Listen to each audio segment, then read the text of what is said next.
Our Kentucky Bluegrass breeding program is interesting because it goes all the way back to collections that we make in nature under mowed turf situations. So we make a cross, we put the pollinators on the top of the crossing box and the mothers on the bottom. But the mother is actually one of the more important parents because a sexual mother will throw a lot of new and unique hybrids and bring the traits in from the pollinator of the father. So for example, we have a collection that came out of California that has stripe rust resistance, which we utilize in a midnight sexual mother in a lot of our crosses. This mother has produced many new hybrids and new varieties that have stripe rust resistance and are giving us excellent shade tolerance in our Kentucky Bluegrass program. The next step, after making a cross in the greenhouse, is to plant the plants in the field in the fall. The following spring, we go out into the nursery and look at the uniformity of a hybrid that was selected from the prior year. If it is not uniform, it is an aberrant, and we get a purple flag and select it as a new hybrid for the future selection season. If it is uniform, it is apomictic, as you can see in these blocks where there are 4 blocks of bluegrass that have identical looking plants that are similar to their parent plant. This is unique in Kentucky bluegrass since it is an apomictic species. It pollinates its own egg, and so we are looking for plants that are identical that can be moved into a certification program described morphologically and then produced with the same uniform traits as the original hybrid that was selected years before. One of the ways to increase the amount of material we have is to do a vegetative clone of each hybrid. So you can see here where there are 5 plants vegetatively cloned from the original hybrid that was selected in the prior year. This seed is then utilized to plant turf plots in North Carolina, Oregon, and at Rutgers University. This gives us a good indication in the beginning of the turf quality potential of that hybrid.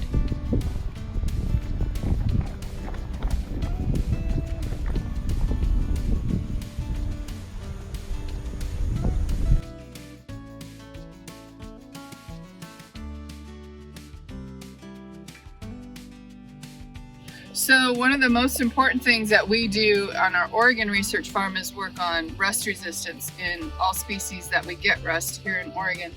And perennial ryegrass is one of the worst. That's actually what I did my thesis on in college. So stem rust is a production disease. It goes into the stem, riddles the epidermis of the stem, and eliminates seed production because it kills the florets and the spikelets. Crown rust gets on the flag leaves on a mature plant and causes an orange color. This is what golf course superintendents struggle with on the East Coast, especially when they overseed with ryegrass and they use a susceptible variety that turns the golfer's shoes orange. So we eliminate all plants that have rust, and we try not to spray any fungicides on our farm for that so that we can select for the resistance, for natural resistance to this disease. So out of a nursery of up to 3,000 individual plants, we may determine that there are only 30 plants that are worth salvaging for future breeding work.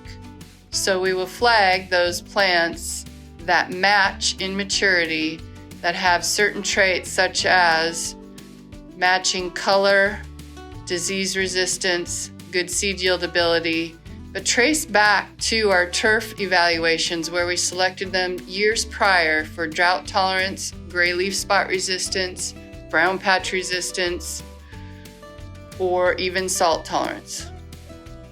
It's easily a 10-year process, mostly because you have to do all the trialing on greens and fairways in different environments, different parts of the states for NTEP, and different parts of the world for global markets.